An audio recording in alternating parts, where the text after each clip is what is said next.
What is going on, my Atomic Cycle Works friends? Today, we're talking about the infamous Harley Davidson Hammock Seat, right? Now, I'm Eddie Barrett. I've been doing motorcycle seats for almost 30 years now, and I want to tell you what I think about it and why. And I'm astonished because a lot of our customers that come in love this seat.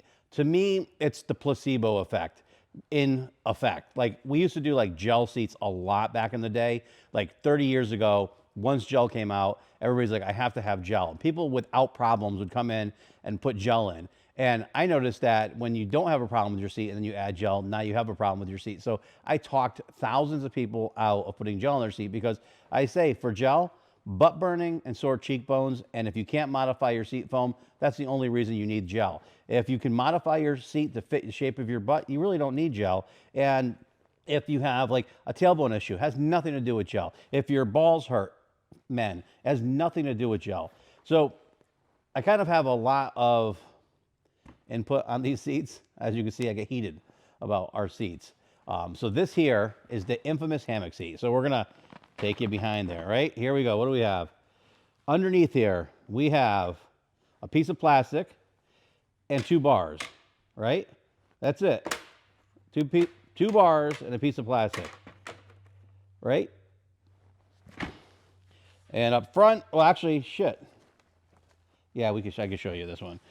I don't want to take it apart because it's already done. But, and then you have the infamous hammock. That's it. It's a little piece of cloth on plastic. They usually break, and then you're sitting on the foam. The reason I don't like them is, one, we'll start with the back, right? If you look at the back here, you have all this extra area that you could have foam. So if you shaved this sharp edge down and got your foam down here, you actually are able to get more foam in there. The reason they're doing this is they have a bigger backrest slot. You need some sort of support here for the pan, otherwise it wants to flex. And rather than beef it up with something else, they decided, hey, let's just elevate this. We're gonna stick this these 2 ribs on here, and we're gonna lose an inch of foam. An inch of foam on your butt is actually pretty nice when you're trying to do it. Now with the hammock seat, what they're trying to do is same thing. So the bottom of these seats have a lot of ribs and waves and stuff like that. And right there, it's another inch of foam that you could get. And I find foam is better than a piece of cloth. But don't take it from me. People try it. A lot of people love these seats. And to me, I just don't understand it. They're probably one of the #1 seats that we redo. And the first thing we do is rip out the hammocks and rip out the plastic, put some nice foam in there, shave the sharp edges of the plastic, and then you have a nice seat. Now we're going to go on to the part that I despise, right? So this here is the original cover. And I'm also, in the same token, going to tell you why it's harder to reuse a factory cover and customize it a lot of times than it is to build a new cover from scratch. So on this here, I'm just going to turn this inside out here.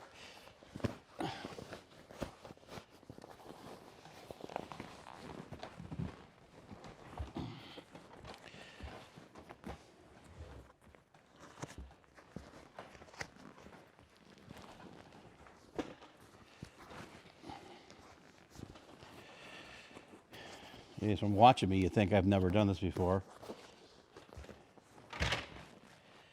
And pull that down. Okay. So we don't need it completely in place for you to see. But, okay, so this is basically what the seat looks like, the factory cover. And what you have on these is, which I already cut the foam off, but there's about an inch of foam. And then they have another bada boom foam here, which is covered in this, which also has 1/2 inch sew foam on it. So you're talking right out of the gate, you're adding probably about 3 inches pushing you forward. So look at this seat. Look how ridiculous that is, right? Unless you're 4'7", you don't really need this, because what happens is, and honestly, you know, that's even another tough point when we're doing seats for vertically challenged guys and gals.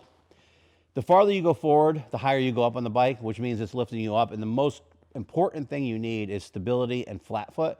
So by pushing you forward, yeah, you're closer to the handlebars, closer to the controls. But when you go to stand up, your bike's all floppy because you're like on your tippy toes or sliding around, which really sucks.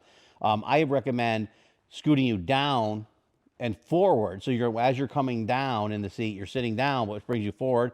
And I highly recommend, if you are like under 5'4", getting custom bars. Just get a set of bars that bring you back, and your floorboards, if you need the bigger ones or whatever, just do that, and then modify the seat properly. This is not your answer. I would have to say the number of seats that we've taken this off just to take it off, and then people are like, oh my Lord, this is such a nice, better feeling seat. It's amazing. What we're doing here is the customer likes the cover, doesn't want to change it. It's more work.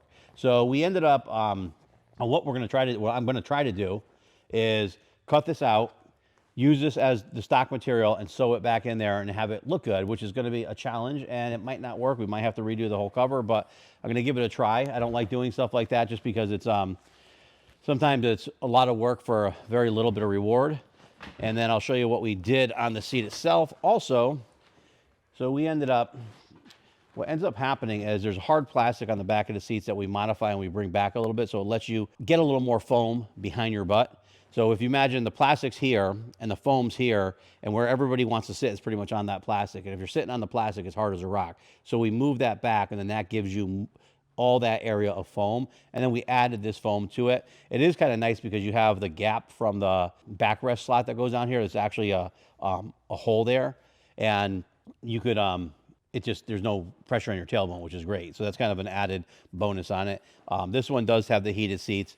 So you get to see why I don't like the hammock seats. You have to make your own opinion on it if you like it or not. But personally, I do not. Hopefully this helps you guys out. Hopefully you get to see it before you purchase it, or get to understand a little more if you're having problems like this on it. Now you know what needs to be done to fix it. And if you're not having problems with it, good luck, and you're the lucky one. If you watch our videos and you like any of the stuff we do, we always put links in the description of where we buy our products. Some of the products that actually I shouldn't say where we buy it, because we usually buy it from wholesale warehouses and suppliers. But for retail people, if you want to buy the same things that we're buying, we have links to places you could purchase them. Also, if you go to our websites, you can see at atomiccycleworksgarage.com, you go to copycat link, and that actually shows you a whole page, and it shows our shop supplies, things we use, from microfiber towels, which I'll show you, microfiber towels that are on a paper towel roll. I love these things. There's links in our description to buy these. These are great for having even around your house.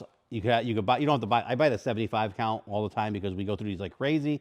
You could buy the smaller counts and have a roll in your garage for wiping your bike down, changing the oil, wiping the chrome off, which is good. Also, in our links in our description, you could get stuff like gel.